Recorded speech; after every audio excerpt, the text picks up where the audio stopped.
إلى فقرة تحبونها كثيرا وتشاهدونها باستمرار عبر شاشة قناة كربلاء الفضائية. عمو فرحان.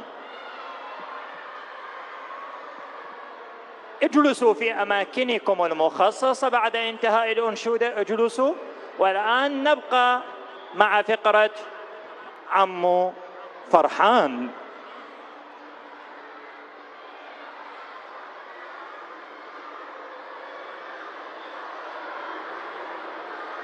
بسم الله الرحمن الرحيم. اللهم صل على محمد وآل محمد. السلام على الحسين، السلام على أولاد الحسين، السلام على أصحاب الحسين. السلام عليك يا سيدي ومولاي أبا عبد الله الحسين، وعلى أخيك أبا الفضل العباس، وعلى أختك زينب الكبرى، ورحمة الله وبركاته. السلام عليكم. عليكم السلام. يا أهلا وسهلا، أهلا وسهلا بالحضور الكرام.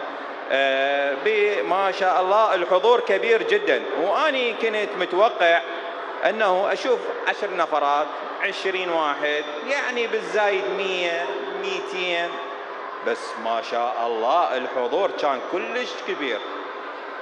فبهالحالة أستاذ حسنين العدد كبير، ومثل ما تعرف أنا عمو فرحان، يعني هذا العدد كلش كبير، لهذا السبب تسمح لي أترخص؟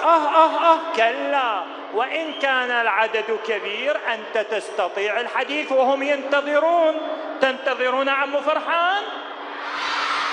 الكلمة لك يا عم. نعم، شكرا جزيلا لكم على هذا الحضور الكبير والجميل، وعلى القائمين على هذا المحفل الكريم. السلام عليكم جميعا.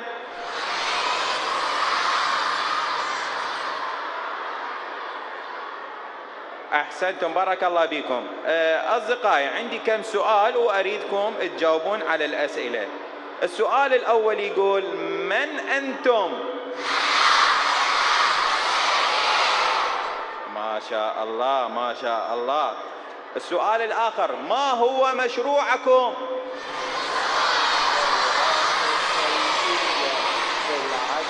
اللهم صل على محمد وآل محمد. زين، ما هي الدروس المقدمة لكم في هذه الدورة يا أصدقائي؟ أحسنتم، القرآن والفقه والأخلاق والعقائد. أحسنتم. صراحة أستاذ حسنين أنا جدا فرحان لأن أشوف بهذا العدد الكبير المفرح. لذلك سؤالي: ما هي المناسبة التي اجتمعنا هنا من أجلها؟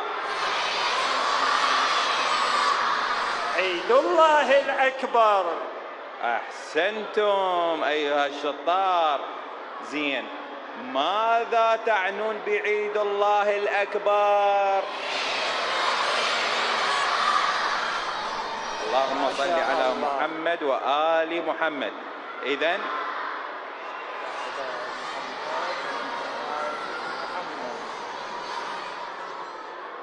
إذن أصدقائي، لطالما نحن مجتمعون هنا من أجل عيد الغدير،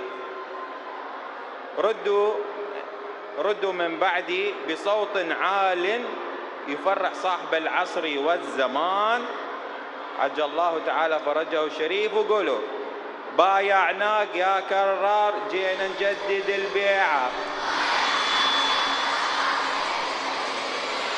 بايعناك يا كرار.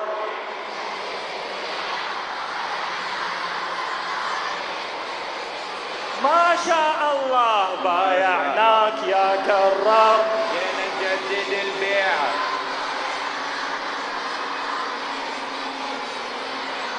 أحسنتم. ما شاء الله ما شاء الله. أحسنتم ما شاء الله. اللهم صل على محمد وآل محمد. هسه أصدقائي خلينا ننتبه كل زين، عندنا موضوع آخر مهم. أحسنتم. أحسنتم كثيرا، فلنستمع إلى عمنا فرحان. وأنا أكيد فرحان بوجودكم أكيد. هسه أريد أختار طالب للحديث وياه حول عيد الغدير. منو يحب يسولف ويا عمو فرحان؟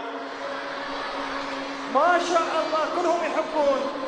لا، الشخص اللي لابس عباية ممكن؟ أنت تفضل. الشخص اللي لابس العباءة خليه يتفضل ويانا. تفضل. نستقبله بالصلاة على محمد وآل محمد. اللهم صل على محمد وآل محمد.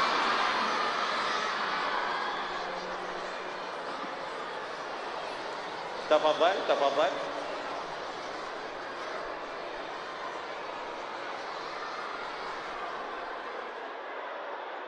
أصدقائنا الحلوين، احنا اختارينا شخص وان شاء الله انا بدي انه اختاركم كلكم، لكن الوقت مثل ما تعرفون. اول شيء خلينا نتعرف على اسمه. شنو اسمك صديقنا؟ اسمي محمد علاء عبد الكريم. اهلا وسهلا بصديقنا مسلم، بارك الله بيك، اهلا وسهلا بيك. زين، اريدك تقرا لي الايه المباركه التي لها علاقه بهذه المناسبه، وثانيا تقول لي شنو سبب نزولها. تمام.